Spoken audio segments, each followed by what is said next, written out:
ஒரு ஏபியின் 16 மற்றும் 26 உறுப்புகள் முறையே 65, 105 எனில் முதல் 36 உறுப்புகளின் கூடுதல் என்னன்னு கேட்குறாங்க.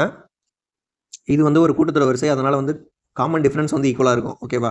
இப்போ இங்கே வந்து 10 இருக்கு, இங்கேயும் 10 இருக்கு. ஓகேவா? இங்கே வந்து 40 இருக்கு, இப்போ இங்கேயும் வந்து 40 தான் இருக்கணும். அப்போ 145. ஓகேவா? இப்போ 10 உறுப்போட வேல்யூ வந்து 40 அப்படின்னா ஒரு உறுப்புக்கு வந்து 4. அப்போ டிஃபரன்ஸ் வந்து 4. அப்போ உறுப்புக்கான ஃபார்முலா வந்து Tn = a + n - 20. இதில் 16 உறுப்பு பார்த்தீங்கன்னா a + 15 வரும். இதோட வேல்யூ வந்து 65 கொடுத்துருக்காங்க.